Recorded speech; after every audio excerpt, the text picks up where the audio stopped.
All right, so welcome Hex members. This is a very special podcast because I'm a good salesman, and so a good salesman can always appreciate another good salesman's pitch. Hear, hear. And so I pitched Jeff and Carolyn, the Hennons, who are the owners of the Rag Company, founders and owners of the Rag Company, to sit down and talk life and business with me, and so we can share it with you. They don't do this. They're not the face. They're the operators, the owners, the founders. And so this is a unique treat that we get to have. Me, I'm always out and my face is all over everything. So what I wanted to start with, I know the story, but I'd like you to tell my audience, tell the story, because I know they're always interested in, companies and how they're founded and how it came about. And it's an interesting story, I think, a very unique story. So I wonder if you could start at the beginning, kind of tell a little bit about what you guys did prior. Okay, sure. And how do you become, or you entrepreneurs from the beginning? How did this thing start? All right. People tell us it's an interesting story. To us, I think we lived it's it, so it's like, Yeah. it is what our it ride. is. But it's been a fun ride. Got to admit, we've been married 41 years now. Never a dull moment. Never a dull moment. Never time. We were musicians for 15 years, so we had been self-employed, and then the boys were born. Dane, you guys are probably familiar with, and then our youngest son, Corey. And we decided we wanted real jobs. They reached a point where it's like, okay, we got to get real jobs. Went to school.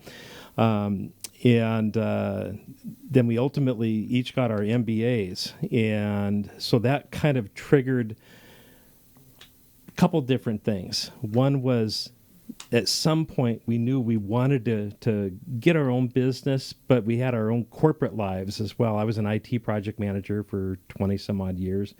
Carolyn? I did cardiac ultrasound on the heart. Mm-hmm. And so inpatient, outpatient, open heart surgery, anything that related to the heart. So I was very focused in healthcare. So musician was 18 to...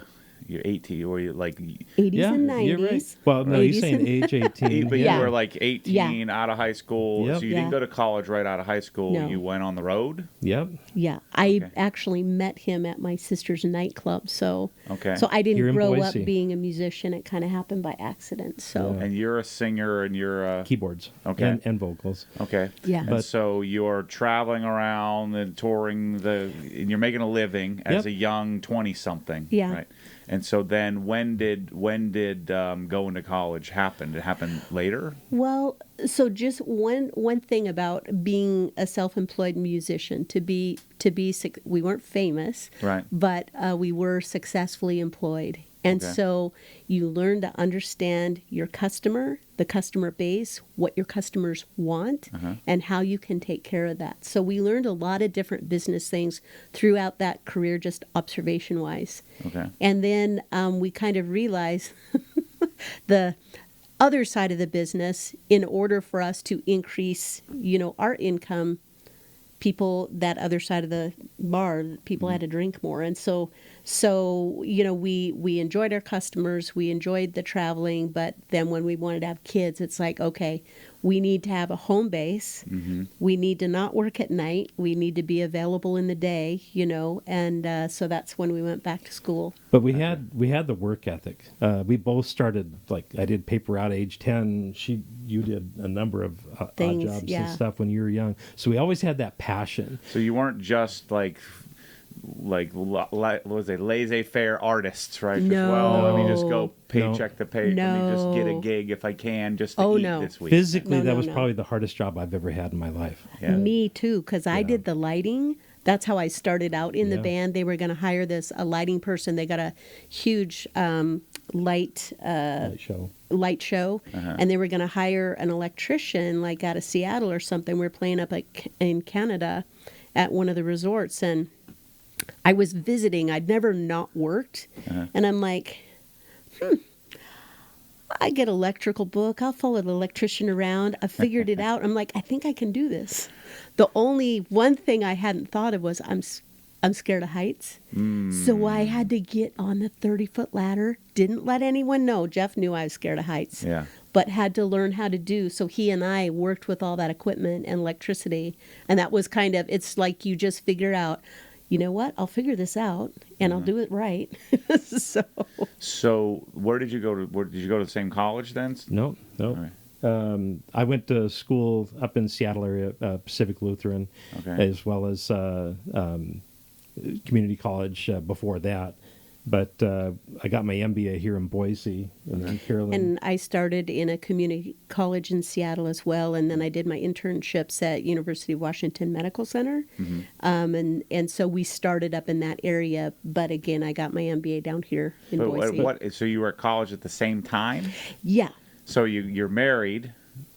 How old are you when you go to college? So we were like in our late 20s. Okay, that's crazy. That's so cool. we had kids, but on campus, they had a daycare on campus. Okay. So we would work at night, get home about 2 a.m. Yep. We'd get up, Dane's still a night owl, but we'd get up, we'd take the kids to campus, to the daycare, we would do our classes, we'd come home, take a nap, and then go to work again at night. So... It was kids. A struggle. Did it take longer? We were pretty driven. No. So you got through in 3-4 years and got your bachelor's in this. So then what was your diplomas? What did you get the degree in? So mine is in diagnostic cardiac ultrasound, and I'm registered in adult and pediatric echocardiography. Okay. So those are certifications that I hold. Yeah. And then the MBA. And then I have a dual major, business, and then MIS, Management Information Systems. Okay. And that's where it led to where I became an IT project manager, like I say, for 20 years, working for Weyerhaeuser, Albertsons, Blue Cross, and So large what was it like organizations. going to college with a bunch of 18-year-olds and 20-something? You guys had seen the world, right? I What have was that always been the oldest person in my class, like pretty much everything I did. And in my MBA class, it was an executive MBA class. Yep. And again, I was the oldest person in the class. Didn't mean I was most knowledgeable, but I was the oldest. And so you learn from everybody around you, and I had things I could share with them as well. So it's just good to keep learning. So you get your undergrads at the same time? You graduate Roughly, roughly the same time, and so then you're interning and you go get jobs. Yep. Yeah. Corporate Exactly. jobs, right? Yes. So now you're in your early 30s and you're getting your first quote-unquote real job, right? Yeah. Right? Yeah. Yep. And so you do that for 20-something years. When does the MBA thing happen? When do you decide to go the executive MBA programs? So you got yours first. We had different reasons why we went to get our MBAs. I'd like to hear that. What's the... Well, when I started the program, they Boise State University started this. They called it the Executive MBA program, and they wanted people who had been in leadership positions and kind of longer life experience in the work field. And my intention in starting that program was to help me work my way up in administration at the healthcare system that I was at. The job I did it's very physically hard on your body. And so I've had shoulder surgeries, I have different surgeries. It's like detailing. Yeah, it is. And so you weren't going to be able to do that forever. Yeah, so I was looking into the future and had every intention. That's why I started the program. And it was halfway into the program, our business was growing so much, that's when I decided to leave. It was an international study program, which actually was great because it helped me. And all the people in this program were from all kinds of different industries, all around the state of Idaho. But it involved, logistics and shipping and international law, and we had a trip to Vietnam, and so there was a very international aspect of this program, which I didn't realize at the time how valuable that would be. And so it was just kind of one of those little blessings in disguise. So the program really opened my eyes in so many ways and has helped me in the day-to-day with the business. Would you say it ruined you corporately? Like it ruined the climb the corporate ladder path? Did it? Yeah, it did. It's like once you see swirls in the paint, it can't be unseen, right? And you're just going to chase fixing those forever? Yeah. Absolutely. Yeah, well, because it's you think, how to meet the measures. We're both fairly diligent whenever we take something on. So I knew what I needed to do in the healthcare system to keep working my way up. Right. And a lot of that, there is a lot of bureaucracy. I loved what I did, but I didn't like all the silly things that don't need to happen. And so when you realize you can still make a difference in creating, learning from those around me in the class, seeing what was good in their businesses. Some businesses were really big and some were small, and taking the best from all those environments and trying to incorporate it into our business. I bet you still have some buddies and some colleagues from that core group that you went through. That's really what an MBA is about. It's not about what you learn. It's about who you meet, right? We even hired some of them. So actually, I was the oldest person in the class, and the youngest person of the class just has first anniversary with us. Cool. Kevin Martin is our CFO. And he was so sharp in the class. Yeah. And he, kind of funny story, he came in for a donation for the church and the community that he's a part of. And so we're always happy to participate in that. And I was kind of joking, I was getting ready to post a position and said, I'd like somebody that has these skills and this skills and, finance, HR, all these things. He's like, wow, sounds like you need a Kevin.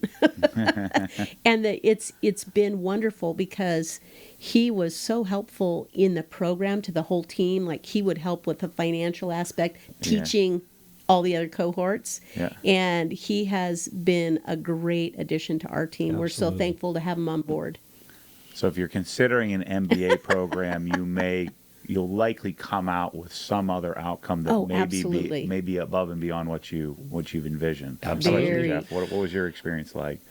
I've just always been intrigued by business. I just love the process. And for me, combining the creative side with the business side and figuring out, because we were musicians, I always had that creative element. I love creating music. Well, you came to the house, you saw the studio. Mm-hmm. That's for me. I just to toy with and have some fun with, but I want that creative element. Mm-hmm. And so having business where it tends to be more structured, that actually enabled me to be able to look at things much differently. And that's why for us as a business, we view, when we work with other brands, when we work with other customers, we look at it a little bit differently maybe than most people. And we take calculated risks.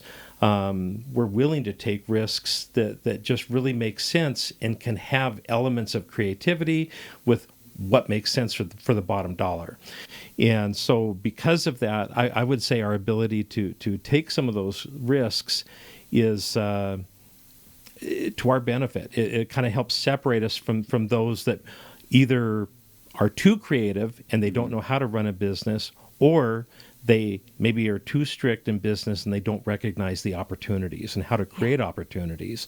And I think that's kind of one of our keys to success that we've been able to do, plus having a team, and we've got currently about 60 employees today, but a team, and we don't micromanage. We don't get into their business. We just have very clear direction of what the expectations are and where our goals are, where we want to be. Mm-hmm. And having all of those things married and having a great leadership team in place, it enables the creatives and the business types to really coexist and be very, very productive.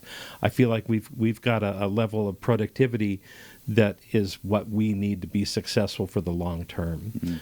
Mm-hmm. I think one thing that you touched on, because I have belonged to kind of different business groups, over the years, and when I was in healthcare and then out, and no one kind of really understood our business or thing. Maybe I didn't explain it well. But so many people come into business and they find, I got this problem and this problem. I got all this and that. And they don't recognize the opportunities that are right in front of their eyes. Yep. And we have always felt like we have more opportunities than we can keep up with a lot. We do have to find the solution to make sure we focus, but we see opportunities. I think we've always kind of been like that. Yeah. We see opportunities and figure out how do we do that. So help me on the timeline here. Sure. So you're in your late 20s, you get your first corporate jobs. At what point are you doing this? Because it seems to me like the MBA path was the eye-opening multi-year experience to then head toward the business.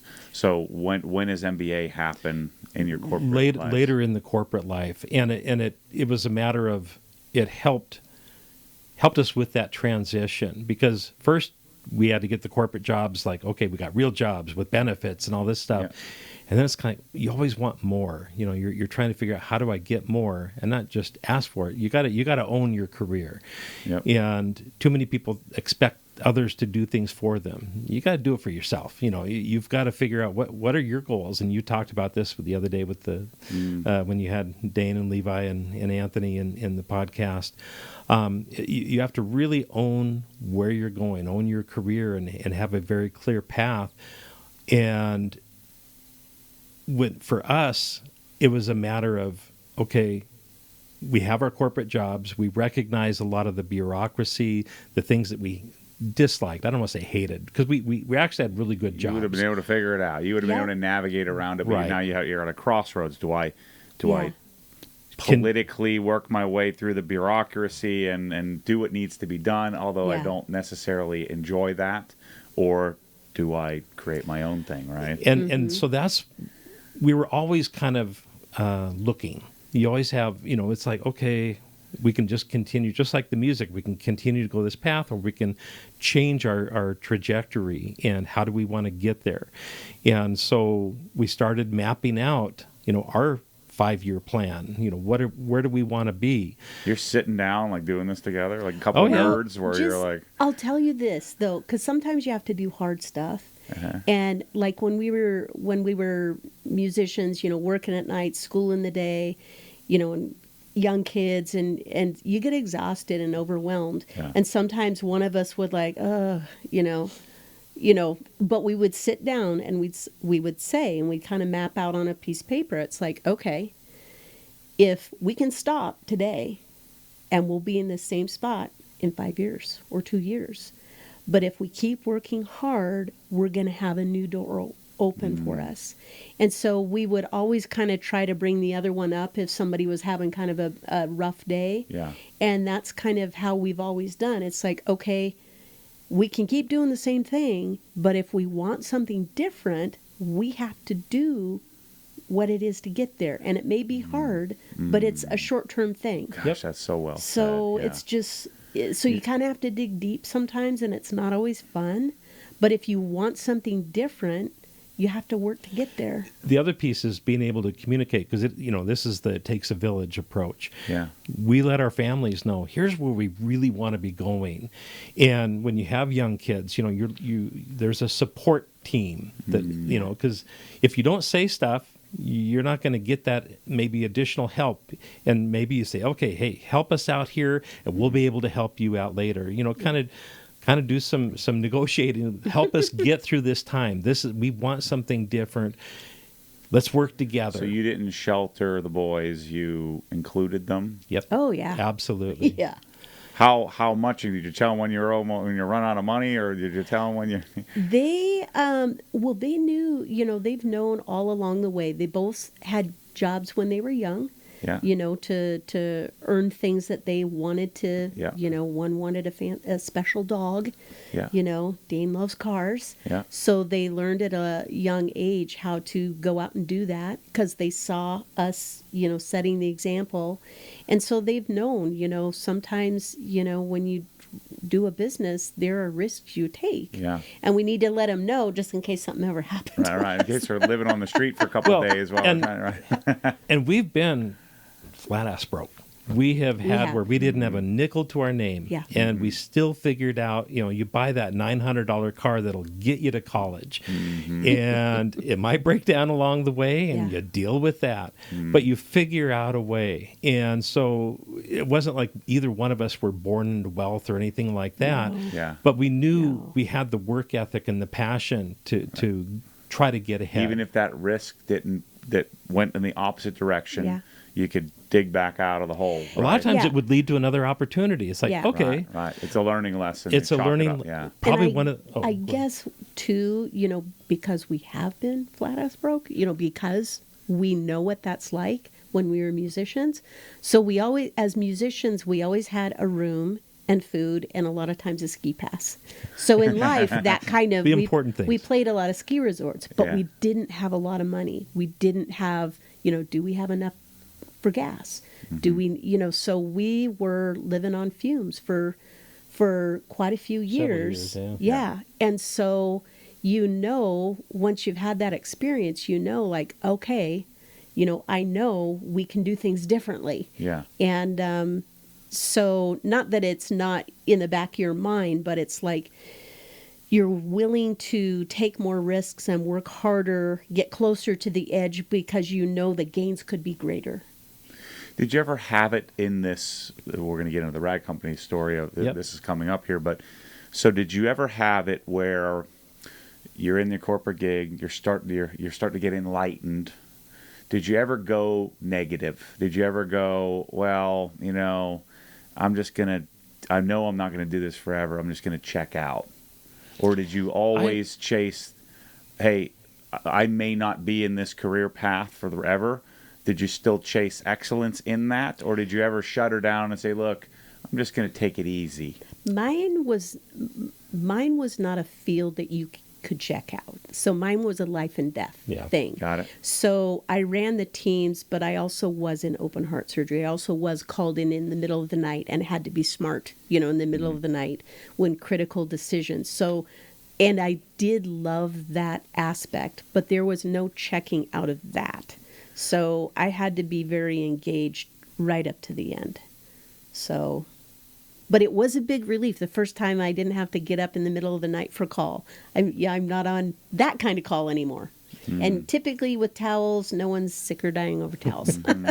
So to kind of continue with the timeline, because there's a lot of overlap, obviously, between when we got our MBAs and when we had our careers, and where did the rag company come from? Yeah, so take me through that. Sure. When does that happen? How does that happen? And why?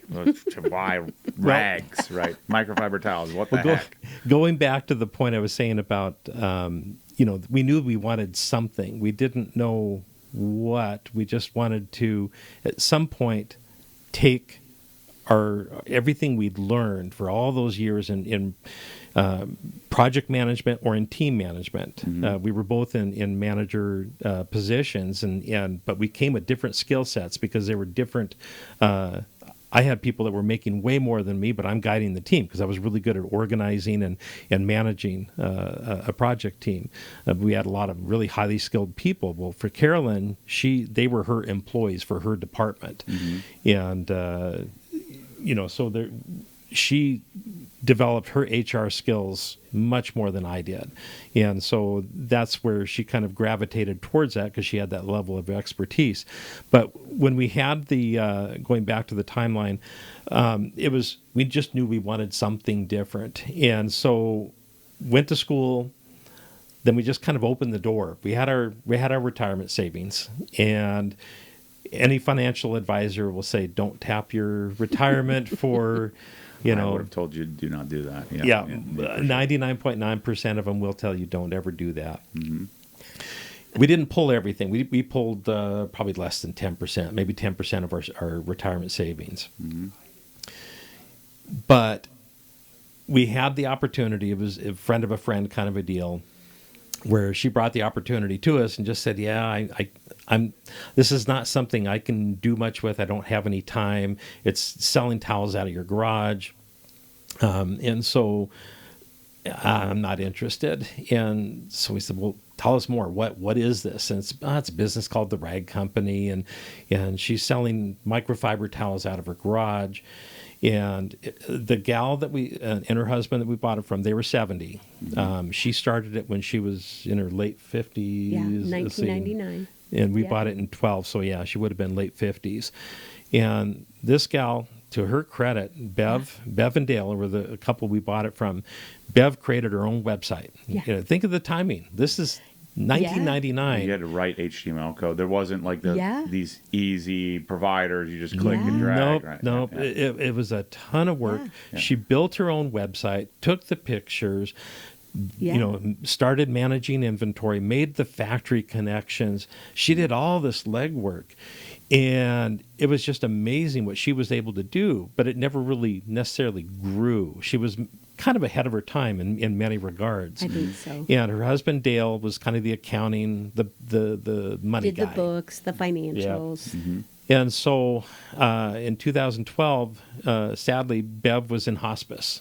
Okay. And so when we came along, we were looking for some kind of a business opportunity. We didn't know what it was going to be. Were you looking for a side hustle, or were you looking for I'm going to quit my job thing? Kind of a side hustle. Yeah. And we kind of checked in, we love coffee, we love wine. You check all the things that you really love, and then you have to look at the reality, like how would that work? So Were you dabbling in other investment? Like, were you thinking about rental properties, or we had a rental property at one time. We're not good landlords. Yeah.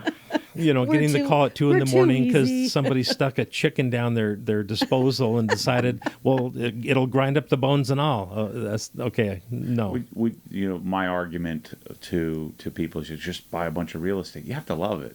Yeah. To do well at anything. Yeah. I argue there's no such thing as a passive investment. Yeah. You need to love it. Yep. Otherwise, or you need to hire somebody else to do it for you. And if you do that in real estate, then chances are, unless you just get lucky and the thing goes up in value, you're going to give away all of your returns to the person managing it. Yep. And so I have the same feeling. Like, I just don't want to be a darn landlord. It's too much. Yeah. And so you were looking for a side hustle and something you could execute on with all this. Something with potential. Yeah. Something with all this creativity that you're Yeah. bottled up, and it's like you're bottling up, you're carrying it into your corporate job, but it's like trying to get out, right? Is that a fair assessment? Yeah. That's a very fair assessment. And so when the opportunity came up, we kind of looked into it. Number one, we knew nothing about microfiber, knew nothing about the detailing world, knew nothing about an online business, but we could just kind of tell this had potential. Well, she wasn't doing anything in detailing, right? It was No, hotels and she wasn't. janitorial. And, yes. right. We But had, it was online. And so that was a thing to think about. Online is 24/7.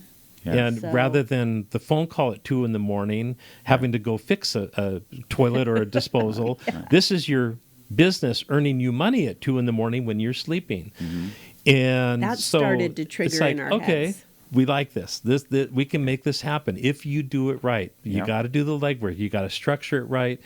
And so basically, when the opportunity came there, we had a set amount of money, and we approached them. We said, their number was here, and what we could offer was here. And so we said, this is all we can do. We hope you turn us down, because I did not want the guilt. Yeah. And On we our didn't want to shoulders. insult them. No, but it was all we had, and that we were willing to put out there. And it was the business, the inventory, all that. But keep in mind, this is in a garage, and then they had inventory in a storage unit. Right. Yeah. And she was bedridden. She was in hospice, and Dale had a heart condition. And so it was just a bad combination to try to, keep a business going. And nobody else wanted it. Nobody else None wanted of their to touch family it. wanted it. Right. Nobody The kids, wanted it. They just, No. it was mom's pet project, and it was Yeah. okay. Yeah. But the thing was, everything was paper. Nothing was digital. We got 2 desks full of paper File files. cabinets and The off green yellow ledgers, right? Yes. The Yep. accounting ledgers. Oh, yes. Yeah. I got bet that. you had really good handwriting, right? Yes. Just all Oh, yeah. little numbers. Yeah. Yep. Little baby numbers. Little right? baby You got numbers. it. Yeah. Yeah. And so we didn't, well, I'll go through the purchase process. Yeah, So please. we put the money on the table, said, here's what we have. We hope you turn us down, but that's it. And because she was bedridden, Dale was kind of handling the negotiating piece of it. And he said, we'll probably just sell the inventory and call it a day. But he said, but after 50 years of marriage, I need to talk to the boss. It's her baby. Let me see what she says. So he said, I'll give you a call back. Tomorrow, he said. He said, tomorrow. 10 minutes later, we get a phone call. And he said, she has one question. Oh, are you going to take the money and run? In other words, are you just going to sell the inventory and then pocket the extra, or are you going to actually make this a viable, growing business?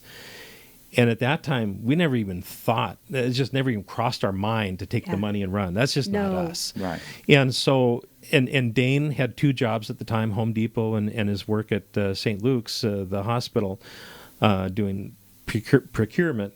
And so we said, well, he's quitting 2 jobs. He's going to be our first employee. He's running the show while we keep our own day jobs. Right. Yeah. We're trying to balance all of this. And he said, okay, that's your answer. It's your business. It's all yours. And we were like, oh my gosh, what did we just do? What did we do? We know nothing about any of this Yeah. stuff, but here we go. This is going to be the adventure of a lifetime. Yeah. So, and it has been. and so for the first year and a half, we were just trying to figure out, what did we buy? Number one, everything was paper, so we didn't know who all the customers were. And I know you want to tell your story, Yeah. but I'll let you tell your story Okay. in there in just a minute. So everything's paper, and it's basically 3 categories. You're in the Jansan world, Yep. selling, Costco towel or what, all-purpose terry kind of a thing, or you are health, beauty, spa. So facial towels, things like that, or detailing. So it's one of the 3. And at that time, none of them was a clear, like, oh, this is the direction we have to go. Yeah. I'll let you tell your piece. So on the day, so we got Dane set up in the garage, had all the boxes of towels and stuff in there, and I'm going out to get in my car to go to first day to go to St. Luke's. And so, we had this big kind of nervous time. We were switching over the phone from Bev's phone to our phone in the garage. And so I'm walking out and the phone's ringing and Dane's looking. He's like, Mom, look who's calling the garage. I'm like, who? And he's like, it's the Ritz-Carlton in New York. And I'm like, answer and say hello. So he picked it up. And that's how we had no idea. So we still take care of some of the 5-star hotels on the East Coast, but there was Tesla Motors, there were some different companies that we had no idea that she was supplying, but because she always had good quality and good service, that's why she had that customer base. And I had not been fond of the name The Rag Company in the beginning. Like, I wanted to change it because I'm like, well, that doesn't sound very great. But after we found some of those customers, we're like, we can't change the name. We gotta make it a good name. So that's what we worked on, and that was day one, and ever since then, we've been trying to figure out, okay, you kind of hone in, because you don't want to be everything to everybody. That's not necessarily a successful business model, but you want to do things really well for the right segment of who your customer base is. Too many businesses spread themselves way too thin. And so about a year and a half in, then I got a phone call, or I didn't get the phone call, sorry. Dane got the phone call, and the junk man, for those that remember going back 10 plus years, the junk man called and he said, hey, I've been looking for your towels for 3 years, and I'm really excited. I'm going to mention you in my next video. And we thought, okay, cool, that's Go great. for We it, have buddy. no idea, Yeah. idea who you are, but that sounds really good. We appreciate that very much. And it was about a week and a half, 2 weeks after that first call that he made. I was working about 4:30 in the morning with one of the factories, and all of a sudden our website just started blowing up. I mean, like, you got to keep in mind perspective. 2014. Blowing we up didn't is have like a 100 Yeah. orders or Oh, something. yeah. Not 10,000 orders. No. but No. We like I say, you want to keep perspective, but it Yeah, was just yeah. for us. It was just like that spike. Yeah. And so it's like, oh my gosh, what's happening? And then I thought, oh, wait a minute. Back in my head, I'm going, he said he was going to mention us. Well, he didn't just mention us. He created a 15-minute video, Yeah. The Rag Company, the world's best microfiber. Well, we didn't ask for that. We Right. didn't, this was totally unsolicited. But wow, the power. And he hadn't released a video in a while, and he released that video, and his fan base was like, oh my gosh, he released one. So they went to it, And so That was the Orange Eagle, right? yes, sir. Yeah, Yep, that that's was right. it. I hate that towel. But you know what? It helped launch. Yeah, And yeah. it, that was a viral moment for us. Yeah. that was definitely a viral moment. So that was one key part of it. That really helped launch us. And with business, if you have a viral moment, how do you maintain that spike? That was our goal. It's like, okay, here's a gift. How do we maintain it? We're going to do everything we possibly can. Take care of customers, get orders out quickly, do everything you possibly can to maintain that spike. The key to, so in business, I would pose, and maybe you can correct me on this, but you don't need, viral doesn't mean 1 million Right. No. for us, right, in business.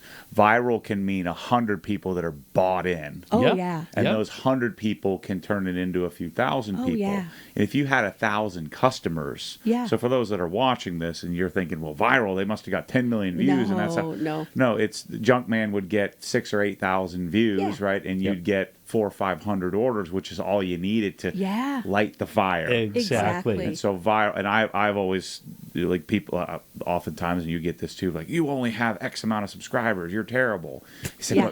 but I have an audience of people that really understand what I'm doing, what I'm about, Exactly. and they value that. They Absolutely. value that. And it just gets more sets of eyes, and they share with their friends, and it just kind of goes exponential. So it was the greatest gift that for us to learn from. How do we let that momentum not fall all the way back down? Right. There was And So then what did you do? Well, I was going to say, in parallel with that, there was another thing that Dane had done.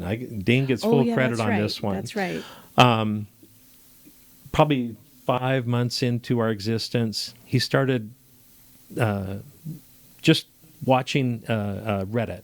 There's the detailing. Yeah, reading the forum, participating Yeah. in the details Yep. section. Has of always Reddit. loved and cars. he stayed very neutral because they don't want businesses coming in there and shilling, and that's just never been our thing to push stuff and shill stuff like buy. Yeah.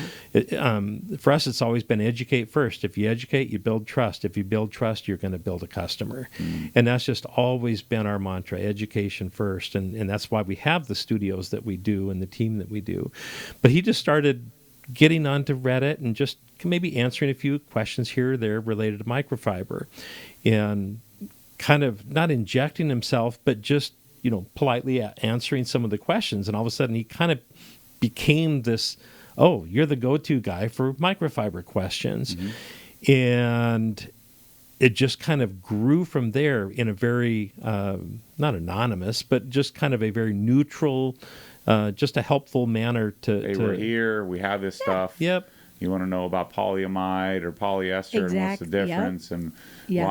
why 80-20 or 70-30 matters, why Korea versus Yes. China, and Yeah. all the All things of that we the all, above. that we all now take for granted. You Yeah. guys built that, and Dane Yeah. is the catalyst for building that case Yeah. for why someone like me, who's not in the microfiber business, Yeah. knows and understands Yeah. it. And that was, once again, talking about taking risks. We're looking at a lot of the big players at the time in detailing and just towel companies, or in most cases it was a business who maybe made chemicals And they and they had happened to towels, sell right. towels. Mhm. It was just we've always said we're the mashed potatoes of the detailing world. The sexy side is the chemicals and the this and that, and Yeah. but you need towels to successfully use that product.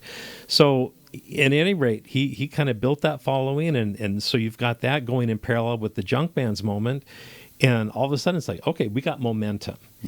And so you asked, So your niche, or whatever niche, it was defined. You chose. You Yeah. had the 3 paths. Yep. Yeah. You chose your path. exactly. Well, and Dane loved it because he's loved cars since he was a Right. tiny kid. Yeah. And so, like, going down the car path, he just like, yes, please. Oh man. Yeah. Yep. He might not be a detailer, but he's a car encyclopedia. Yeah, he Ever is. since he was little, he just Yeah. could not get enough car info. Yeah. And so he sponge, with all that. So one thing led to another, but then we started getting more detailing questions, and that's where Levi came in, because we started Yeah. tapping him. He had his day job, he had his Yeah. business, but we needed a subject matter expert. And so Yeah. He would come into our store, and he and his guys would kind of be looking through the towels and asking different questions, with Dane and Jeff, and And I would sometimes just be there listening, and I was starting to answer the phone, and different from my industry, but he would help us answer questions. And sometimes, I could text him and say, hey, this customer was asking about, some kind of coding, and what do I do with this and that? And I'm like, do you have time to? And he was always so good. He would text back and give me some information, and I'd write these notes down so I would know that for next time. And we always, as in the early days when we did answer the phone, we always prefaced and said, we're not an expert, but we'll try to find the answer for you. Yeah. So we don't want to give you the wrong information. But Levi was a wealth of information in that, and then Anthony started as well doing that, and super helpful, taught us all a lot. Mm-hmm. So let's talk about scale. Oh boy. Right? Let's talk about the pathway of, you've got a few orders coming in, and then it doesn't happen overnight, but there have been exponential moments, and I'm sure there have been some flat moments, and then some exponential moments and some flat. Yep. Tell me your thoughts on, so how do we get to 60 plus employees from, maybe talk a little bit about the real estate that you're in and the space you need, and kind of take me through that story. Sure. We were in the garage probably 2 years in total before we got an external kind of a flex space. So you got the kind of store office in the front, and then the warehouse in the back, and that was our next big step. But, to get to that point, just like as we grow, okay, who's going to leave their day job first? That was going to be my next question. Right. Okay. So you didn't do it both at the same time? No. Okay. No. There was no way we could do it. And we had the kids' friends. We have a younger son, Corey, and so, he would build computers. He'd help on the IT side, but their friends would help. If ever we had a sale, it's like, do you know how to strap tape? Do you know how to? Can you box? So, Can you? yeah. So we used to always have, a spring vacation, and right after the junk ban, we had to cancel. All and we told the vacations. kids, we're like, get your friends. We got orders to pack. This is the family business now, kids. Let's do it. And we'd be out there in our, the garage would be doing one thing. Carolyn and I on a Saturday morning, Sunday morning, we're taking orders. We're packing them on portable tables in the living room, and just trying to, Well, and the mail, I would take all these orders. They had to be to the post office by 12:30. Yeah. And so I would go every Saturday with all my back of my car filled with these orders. Finally, the lady's like, lady, what are you doing? Do you know, We'll come pick this up. A truck could come to your house. I'm like, really? And then they started coming to the house, so that was good. And then probably one of the other big steps that we took, and this was before I left my job, was Amazon. The timing, we were... January 14th, January 2014, we sold 4 packs on Amazon, and we were so excited. Somebody found us. Somebody found us. We were so excited. And that's kind of the start, and then we kind of figured out, between Dane and us and a few others that we kind of tapped in there. We got our pictures, we got our descriptions, and just, you get a few out there and you just keep growing and growing. And so you started with the rag company website that you took over from the people you bought it from, right?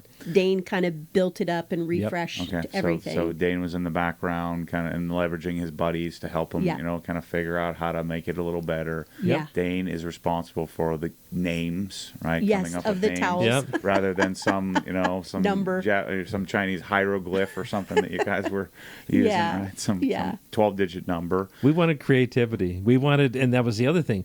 We put the attributes of the towels out there. Nobody else was saying. Right. Nobody knew what 80, 20, 70, 30, 90, 10. It was just a microfiber towel. They didn't know weight. Yeah. But you know what? If education is truly going to be our mantra, we're going to hang our hat on. Let's be transparent and let's put these things out. And so we just start putting it on those listings early on. Yeah. And nobody else in the detailing industry was doing that. So it was kind of like, a way to differentiate ourselves from others. Like, what do we got to lose?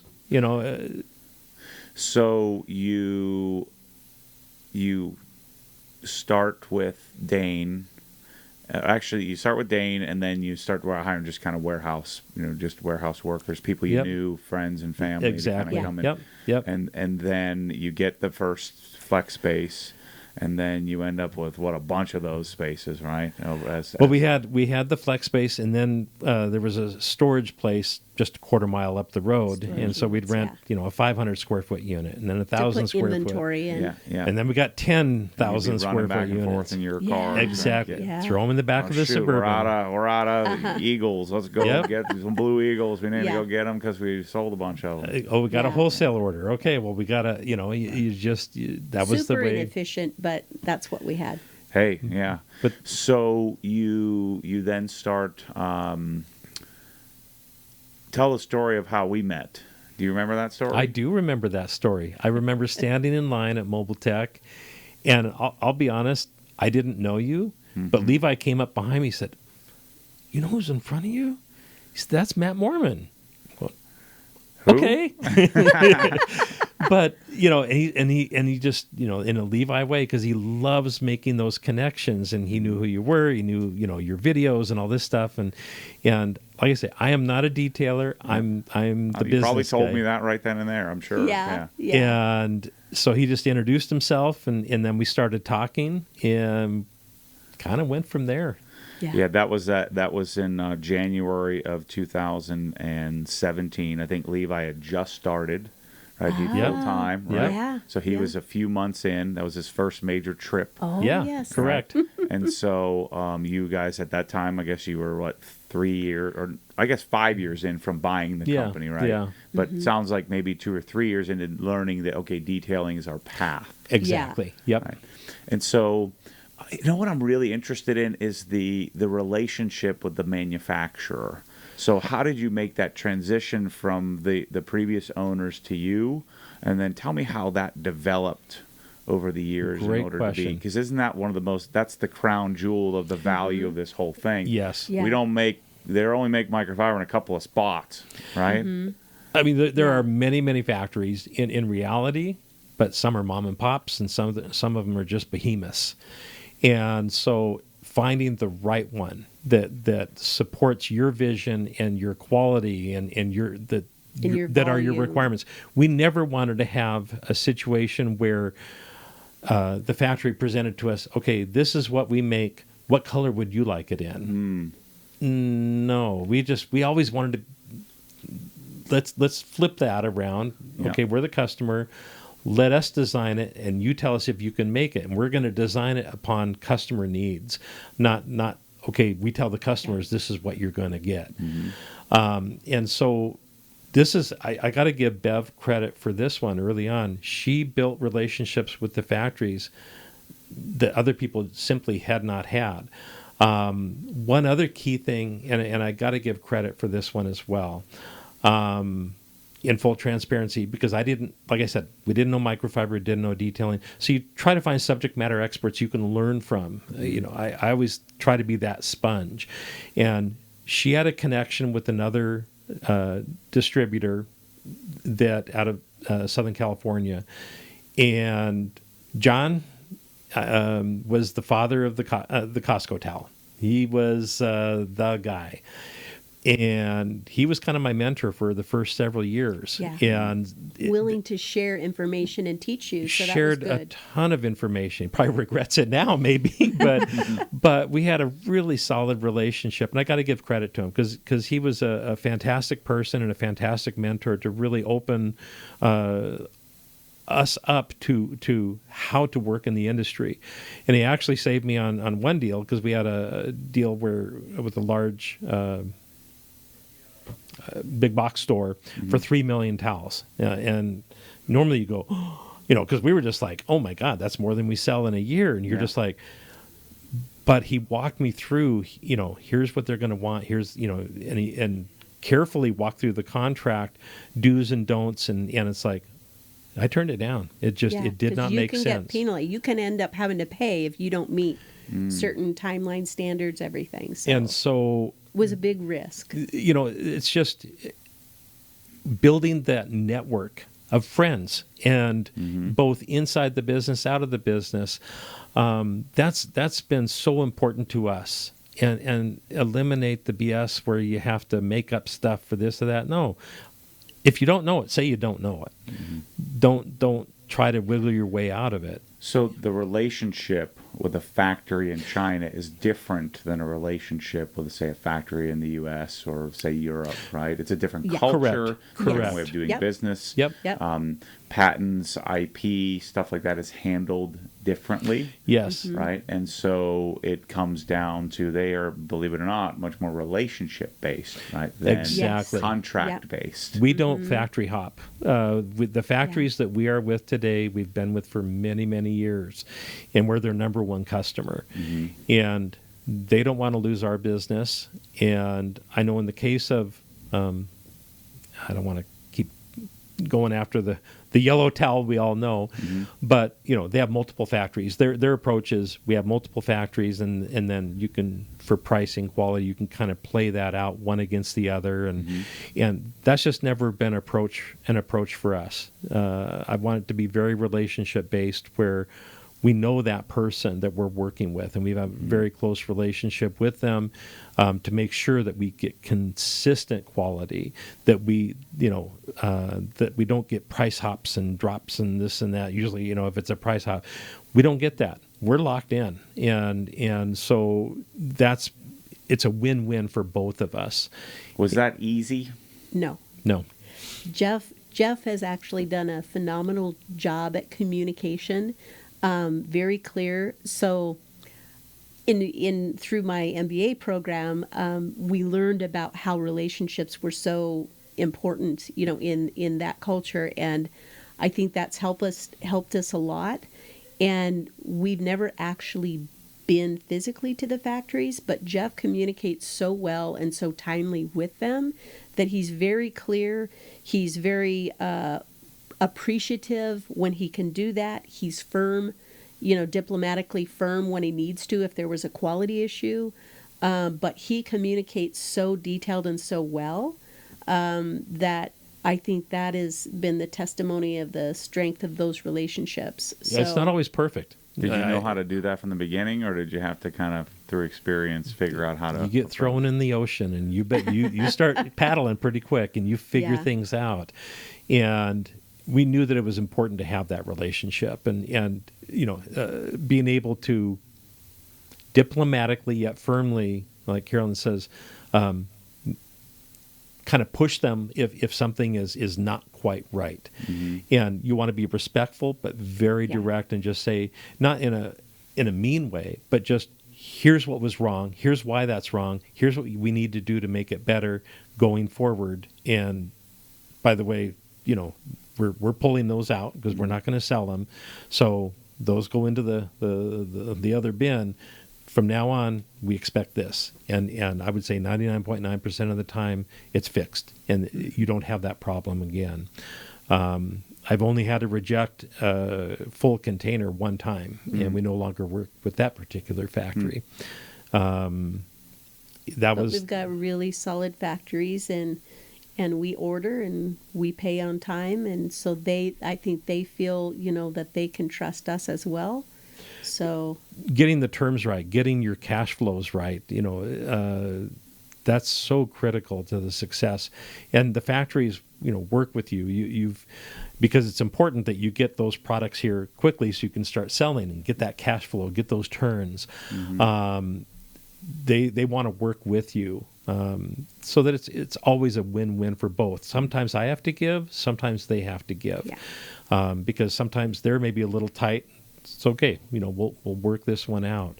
I don't like that. We were talking about this. I don't like the tight times. No, it doesn't feel part good. Of business, isn't it? I mean, it's an unfortunate evil, unless you're just blessed with a money tree, or We've never missed payroll. Never even came close, because that's always first. That will never always happen. take care of everybody on your team. You just have to be very wise and pay attention. There's lots of money flowing both directions, in and out, and you just have to make sure that you take care of the integral pieces first.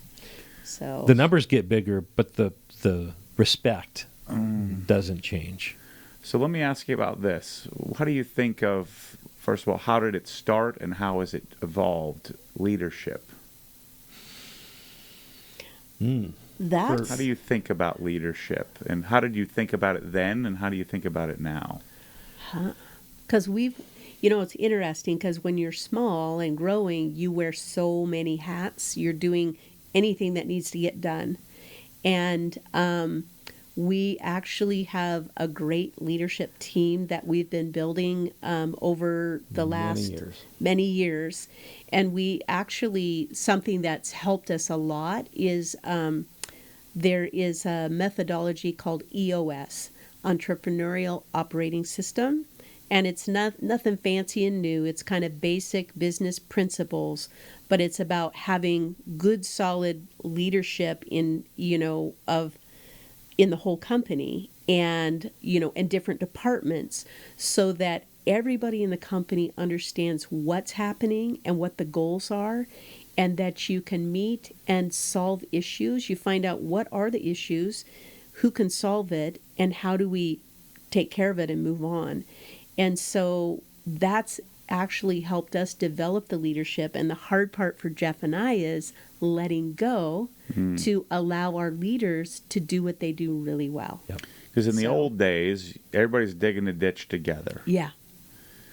And then at what point did you feel like, well, shoot, if I'm digging the ditch, I'm stealing the win from the people that I'm digging the ditch with? Yeah. But then there's that weird transition where you climb out of the ditch, and now you're pointing and directing. Yeah. And so there's a little bit of we used to row the boat together, kind of, right? And so ask me how I know, kind of thing. And so we're all chuckling because, and anybody who's watching has experienced this. There's this transition, and then there are times where there may be you. I don't know. Let me ask you this: Have you ever felt kind of useless at times as you promoted yourself, you elevated yourself to that next level? I mean, I've had many periods, probably 6 or 8 throughout the last several years, where I got a promotion, oftentimes out of lack of skill in a particular position, right? You hire somebody who's more skilled than you, right? Yes. Which is hard to admit. And so you hire somebody who's better at doing what you used to do, then you get this worthless, like, now what am I supposed to do? I know. Am I the only one that feels that, or is that part of the process? No. It all happens. Once it clicks, it's like, oh my gosh, this is great. Why didn't I do this a long time ago? Right. Yeah. And then you kind of get into that mode where you're recognizing leadership talent within your team, whether you have a team of 5 or you have a team of 50. Right. You start developing a sense of who is putting themselves out there and really starting to get that picture. Because there's a lot of quiet leaders. People, they don't have a title. I mean, your darn son is the prototype of that, Dane. Yeah, and that's, we really try to encourage and support that, for people to make good decisions. But a lot of people, they don't have a title, but they go out and they do the work. You talk about making good decisions, and we talk about our system. And for us scaling, there was a point where it's like we got to a certain dollar in revenue amount and employees and just moving products and attention and all this stuff. And it's like, okay, we're just going to have chaos for the next, if we're lucky, few years, and the wheels are going to fall off the cart, or we're going to get some organization and structure and a system that we can make decisions on, that we can have a system that helps guide those that we put into the various roles, that they don't always have to come to us. We don't want to micromanage. We don't want them to feel like they always have to come to us. If you put a good system in place that helps guide them, and are they going to make mistakes? Absolutely. And that's okay. There's nobody in this room, and I would guarantee that nobody on the viewership here that never made a mistake. And if you are, you can call it. But we've all made our share of mistakes, and hopefully only once. That you learn from it and you move on. We don't penalize people. We know what you were trying to do. Make it a learnable or teachable moment. As long as it doesn't drive you off the cliff. Exactly. Right? Exactly. It's a value for people to make mistakes. Yeah. Right? Yep. And to show that there is value, that they feel valued as a part of the team. We like to think that our team, we call them all lifers, because we don't have a lot of turnover. And when they come on board, they don't, generally, they don't want to leave. Some maybe have shown themselves needing to go out the door or whatever, but very, very few. And one of the goals, as Carolyn and I built the business, we want to pay competitively, and we also wanted a very competitive structure for all the benefits. Because we came from our corporate jobs, we had really good benefit packages. And it was always our goal to be able to do that someday. Yeah. And little by little, we've been able to do that. Every year, you just kind of add another one and another one. Yeah. And maybe, like we talked about, like with medical, when we started out, we were paying 50% and then 75%, and now we pay 100% of medical, which for a small business, that's unusual. Yeah. But we realize if we take care of the employees, and then they're going to, in turn, it comes back, and they're going to be present. They're going to be here. They're going to be giving. It works well, and so we, from 401k matching to the whole time off, PTO, all of the stuff that creates that benefits package. The one most recent one was we have a health club, large health club here across the street. We decided, you know what? Let's see what we can do if we can get a corporate thing for those that want to join a health club. We'll cover that. And so it made more sense than trying to turn one of our spare rooms into a buying the equipment and having the liability. Yeah, and have really good equipment, and somebody cleans it, and so they can just run across the street or wherever's close to them. So yeah. Have you, you're in 12 years, right? So you're 12 years in. Have you had any? Has it been straight up? Have you had any stagnation? Have you had, has it been just a steady growth number? Like, have you had any, like, from year to year? Have you had a good year and a bad year kind of thing? What we have been very fortunate, again, this is looking for opportunities, not seeing a problem. Yeah. So, with 2020 and a lot of businesses, we feel bad shuttered and closed and had such a challenge. And even in our area, you had to be an essential business. So right away, I'm trying to figure out how do we become an essential business? And, cleaning. Okay, we can fit into these categories. And another, so people need to clean and detail in good times and not great times.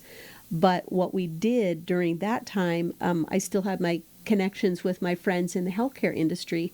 They couldn't get bottles. They had all this hand sanitizer, but they had nothing to put it in. So one of my friends reached out and said, hey, is there any chance? Well, we had a container of very high-end bottles. Yeah. Two containers. So we supplied 3 of the healthcare systems in the state of Idaho, which also helped us remain an essential business. Yeah. But so it felt good to be able to help, but to be able to pivot. And so in those challenging times, you figure out, okay, what else can we do? How else can we serve the customers? Yep. So that's just kind of an example. Yeah, that's what I'm looking for you to provide, because what I'm getting at is in a business that is now very successful, it's not nice and smooth and steady and everything is beautiful and happy and healthy. I mean, you make mistakes. Yep. Yeah. We talked about this the other night at dinner. I mean, you don't know what you don't know until you get to it, and then you're like, oh crap. Yeah. And then what you're hoping for is some grace from your team, your leadership team, your rank and file employees, your people that are part of your family, that they give you a little bit of grace as we are navigating uncharted territory. Yeah. And it's funny how similar, I think if you talk to any business owner, you would see some similarities. Or if you talk to any employee, they would probably give you 2 or 3 instances where they thought their owner was an idiot. Yep. Right? And sometimes you gave them reason. Yeah. To think you're an idiot. I think the true. best leaders own it. Yep. Right. And we do. And that, I think we are very upfront about that. And, to let because we would want anybody on our team not to be afraid and say, hey, I screwed this up. Because if you know about it, you can try to fix it. But if people don't own it or don't let you know, then you could get yourself in some bigger trouble. So to kind of answer your question, we've been very fortunate, and we know how fortunate we are. We have not had a down year. We've had some fantastic years. We've had some good years. But we're kind of that traditional hockey stick. We are very much a hockey stick if you look at our performance over the 12 years. And we know that we're really lucky. That's to not have the that. norm, but we plan on continuing that. And it does get tougher. The bigger you get, the tougher it is to reach those same kind of gains. So you get creative, and you don't want to put your team 6 feet under, but you want to continue to open those doors and leverage everything that you can. Just like what we've been talking about the past few days. How do you think about? I have 2 more questions for you, and Sure. I know we're coming up on our time here. So, how do you think about opportunity? One of the things that I've experienced in my few years of being an operator and a business owner or a founder, whatever you want to call it, is that there are many, many, many opportunities. How do you think about opportunities when it comes to like my business coach talked about, you're going to get all these opportunities. How are you going to figure out which to accept, which to pass on? How do you think about that when an opportunity comes and it's an off-the-wall thing that doesn't feel right, but it's a lot of money or it's a lot of potential success? How stalwart have you been in those opportunities in making it fit into the greater vision? Like, how do you think about that? We think differently about that. We do. We're Yin very and- different. Yin and yang. Okay, I'd like to hear this. For me, like a first cut, do we do it or don't we? Just a first glance. I'm trying to look at, is it, okay, I win and you lose? Because I'm going to take those off the table immediately. That's a very quick way that I'm going to, you'll never want to do business with me again. Now, if I can envision that, what are the risks? Okay, can we mitigate it? Is there benefit to you and me both? Then it's got maybe some long-term viability that we can tap into. And maybe that opportunity creates yet another opportunity, and you start getting this snowball. And we've been very fortunate because a lot of the ideas that we've had, they've created maybe something far different than what we originally anticipated. And I would say probably one of our greatest learnings, and you hear about it, but when you're living it day in and day out, because we've made this mistake early on much more, and that would be when you're trying to force something to happen, when you have an opportunity and in your mind you're going, oh yeah, I've got to do it. And sometimes she'll probably smile about this one. I'm usually the one that's like, we got to go do it. Let's go do it. And then things just don't quite go as easy as what you're anticipating. You got to read the tea leaves on that and go, you know what? Before you spend too much money, sunk cost, just step away. And sometimes that's the best thing you can do, because we've learned that when you push too hard for too long, there's a reason why it's so hard to make that happen. You can have passion and drive, and that's a good thing. But when it's just like you're constantly hitting your head against the wall, it's like, there must be a reason. There must be a reason. And when we've stepped back, it's like, I think what you're talking about a blind spot that then becomes you're no longer blind to it, but you're ignoring the blind spot. When deep down, I think you can become a much more efficient practitioner if you can identify it sooner. Yep. Yeah. And then get sunk costs. Yeah. And just move on. Same thing with the whole concept of hire slowly, fire quickly. Yeah. Yes. When you know, boy. why are you attempting to reinvent the Very, wheel? very So true. how do you think about opportunity? So I love to look for opportunity, but I am much more, I want to dissect things and I want to find the facts. Like, if I always want to plan A, B, and C, if we do this and that happens, where's the benefit? What are the benefits to that company or that person or product and our business? Or I think I want more of the facts. I am more cautious and I'm kind of more, I'm not risk averse because I've taken quite a few risks in our lives, but I am the one that is probably the more kind of voice of reason and saying, if we do this, these are the things that can happen. Are you okay with that? Like, I may not be okay. You may be okay. How are we going to do this? And to give Carolyn credit, because sometimes, if you have a yin and yang where I'm just the wild child and I'm just going to go do all this stuff, and she's stuck in analysis paralysis, that's never going to work. Yeah. And she's not. So if she's in, you got something. Yeah. Yeah. And I think that's for me too. It's like I will get facts and I can make a decision quickly. Like we've made some pretty quick decisions in our lives.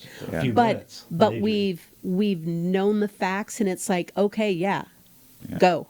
And we've had to do that on quite a few major things. And the opportunity is only there for a few minutes. I mean, literally only there for a few minutes. But it was both that we had been researching and aware and understood the situation and background. You knew the opportunity might present itself, so you were prepared to be able to make that exactly. quick And for us, being the musicians, working closely together for all those years, and then going our separate ways to our separate careers for that while, and then coming back in, it was like we didn't skip a beat. We could read each other, and we tag team pretty darn well. Yeah. So I think of opportunity as if I can live one existence.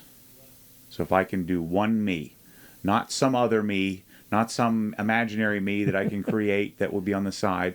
If I can do one thing, and I can and an offshoot of that can happen. Like for example, to me, the house is attached to the garage. Mm-hmm. I'm already doing the house stuff as it is, right? Yeah. And so could I build a destination OG or come up with some concept that's consistent that, well, I need a place where I can show off a garage. And so, and I live in a house, right? And so all these things have to, for me, I have to live one existence. There's only one me.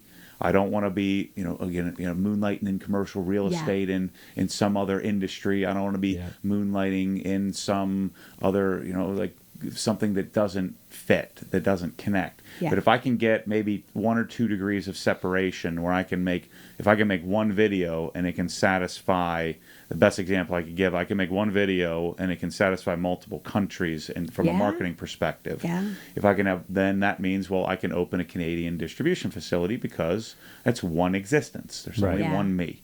Yeah. And so now there's 2 of you, so that might make the expand it a little bit bigger. But that's how I've always thought about opportunity as I've sort of figured it out, and that, well, I have an opportunity to go invest with this guy and we can go develop, I don't know, skyscrapers. Well, how does that fit? It doesn't if I can't make it connect. Right. And I know I'm going to have to stop doing what I love doing and go do this other thing just so that I can make money. I know that opportunity may not be the correct one. That's how I've always thought about it. Yeah. And that's good. That is true. So last question, what does the future look like?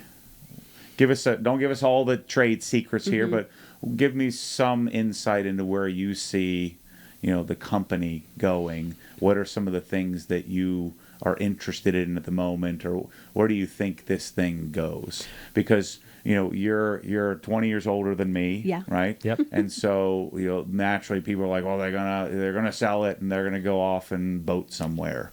And so how do you think about the future? What are you thinking about? How do you think about retirement? Is that even a thing for you? What do you? I think at this point in my life right now, I used to teach people how to retire. That's what I did for a living. Yeah. Yeah. I have no interest. Yeah.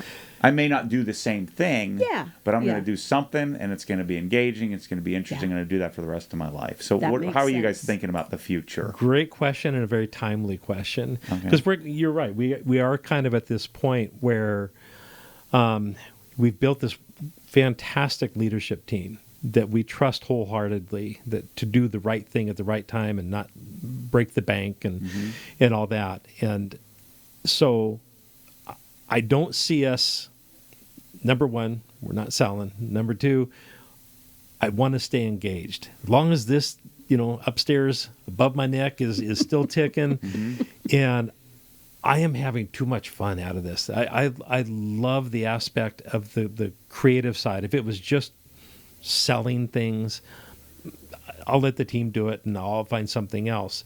But as long as we're creating new products, we're creating new customers, new opportunities.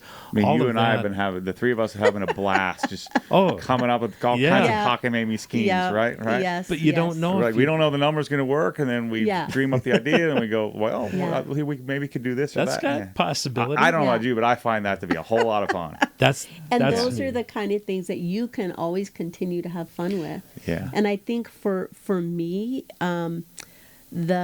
the people and the culture and how people are treated and is really, really important to me. And like for the first time ever, and gradually we're stepping back, and I'm stepping back a little because we have good people in place. And like this was weird, but it's a good transition because the conference room is right outside my office. So they'll do me the favor and leave my door open. But it's the first time where we have actually had some interviews and hired people that I wasn't directly involved, but I could still listen. And so they're carrying out the same things that, respect and leading by example and just the things that we expect people to do. Values. Yeah. It's like we taught our boys when they were little, and that's what we expect from people that work with us. And we found really good people that way. So, but then you have to, support and treat them well and give them the tools to do the job. So I always want to make sure that continues on, kind of that heart and soul of the business. And people's birthdays are remembered and just activities, people are recognized. But our leadership team is taking that on and doing it really well. So now my job is just to let go a little more and just step back to be able to do the things that I enjoy doing. So, but there reaches a point where the money is secondary or farther down the list. It's okay. We've worked together between Carolyn, myself, all of our team.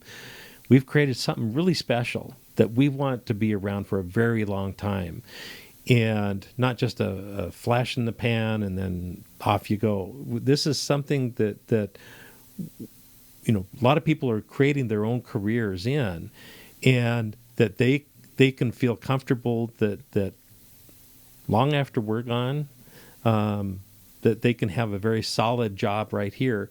Now, what happens after that point? Don't know. Won't be around anymore, so it doesn't matter to me. But other than I want to make sure that the people that have helped get us to where we are all well taken care of and feel comfortable today, tomorrow, and the long haul. Because I think that is one thing that just through my own career and just watching other businesses, sometimes people don't realize how important their people are, their team is.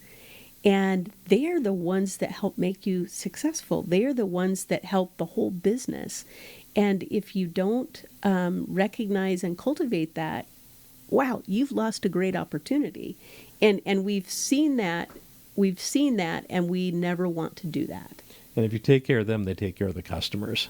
And that's, we're not here without customers. And so it's got to start right here so that you can keep that momentum going and make sure that people feel that if they have issues, it's going to get taken care of. If there's, that you've built that trust, like I said earlier, you educate, then you build that trust and you build a customer. That goes, and when we talk about treating people, that is whether it's employees, it's our vendor partners, it's our factory partners, it's our customers, it's how we do business, it's how we live every day, and how we take care of people no matter who they are. And how much they spend. Doesn't matter. Doesn't matter. One of the hardest things for me to learn was how to not be the smartest guy in the room. Or at least recognize that I was not the smartest guy in the room and be okay with that. Yep. And that's been one of the really hard things for me to develop as a leader in the leadership. And I found that when I did that, then I started to think like you think, where it's I just got to let me take care of the people. Yeah. Sometimes that also means that you need to make decisions that they don't like. That's true. Right. To take care of them. That is because true. you see things and you're privy to information that they don't have. And that's true. And that's a really lonely place to be at times. And that's a difficult thing to do. Yeah. And the better and more times you try or you do and try and fail and learn, I think that's I would hope that that's all that your employees would ask you to do. Yeah. So I appreciate you guys being so candid. Oh, absolutely. This is actually fun. I I told enjoy way this. more than you I want told to you know. I'd take care of you, right? You done? We right. just don't do this very often, so. It's fun though when it's us and we're just Yeah. sitting here talking, and there's such value in your expertise and your wisdom and the life lessons that you've learned. That I feel like if people hang on to that, you're doing such a disservice to the world, by not letting that out. And sometimes us talking through things, we learn from each other. That's know? very, I don't know very about you, but I true. feel like I've learned a lot over the last Oh, couple of days. And Absolutely. hanging out with you guys. Absolutely. Thank you for your time too. So. Yep. So make sure to go check out all their wonderful people on the Rag Company's YouTube channel and Instagram and Facebook. We're all on the same platforms. We're going to probably be doing a lot more stuff together after this trip. This trip turned into me. I apologize to Mike and Tommy. They've been doing all the work while I've been moonlighting around, putting deals together and doing podcasts. And I guess, that's a hard thing for me to do. That's another thing where I feel like I'm the leader. I need to do what I should be doing, which is this kind of stuff, but it's a difficult thing to give up.